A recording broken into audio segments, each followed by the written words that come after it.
Antes de empezar con la explicación, quería dejar claro dos cosas. Primero, este es el primer video del canal secundario. Un aplauso. Y segundo, si no entiendes a qué se debe todo esto, en la tarjetita y en la descripción te dejo un video con el contexto, ¿vale?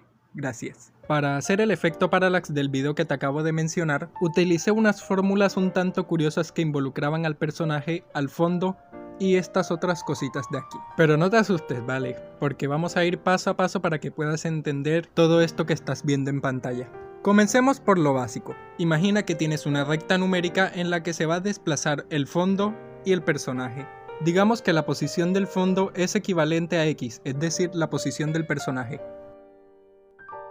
El fondo recorre todas las casillas que haya recorrido el personaje al 100%. Pero, ¿y si ahora partimos ese valor a la mitad? Pues resultará en que el fondo solo va a seguir al personaje el 50% de su recorrido. Ahora, sabemos que las divisiones entre 1 nos devuelven el mismo valor, pero ¿y si aumentamos un poquito esa cifra?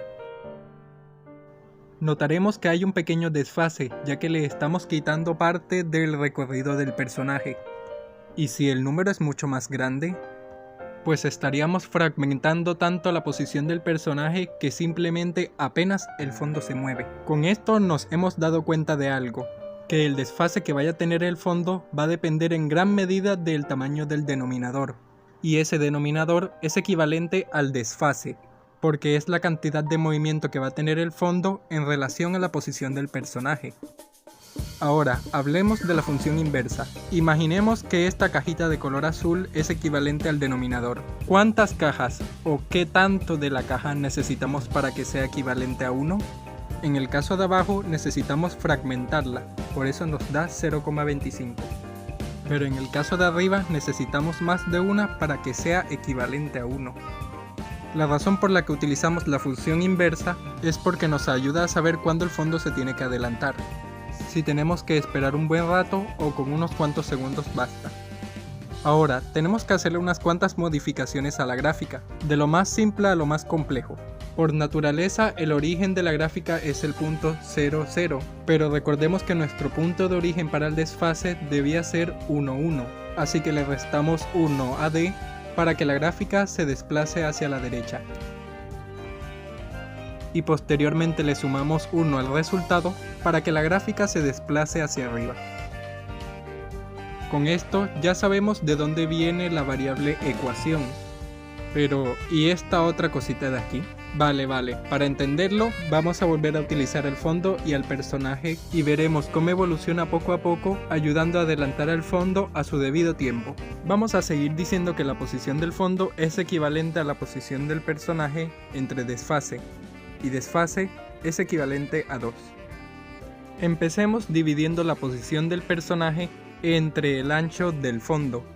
Para este ejemplo decidí que el ancho del fondo fuera equivalente a 30 píxeles. Veamos cómo progresa el valor de A en puntos específicos. Como puedes ver, cada 30 píxeles nos da un número entero. Esto quiere decir la cantidad de veces que hemos superado el fondo. Veamos qué ocurre cuando multiplicamos el ancho del fondo por ecuación, teniendo presente que el valor de desfase es 2. Probablemente te preguntes, ¿aquí qué ha pasado? No debemos olvidar que hemos rodado la gráfica, por lo tanto, cuando x equivale a 2, y también. Lo multiplicamos por ecuación para saber cuánto del fondo se ha desfasado. En este caso, la mitad. Con esto sabemos cuántas veces el fondo se ha desfasado, pero ¿cuánto se debe adelantar? Para ello utilizamos estas variables de aquí.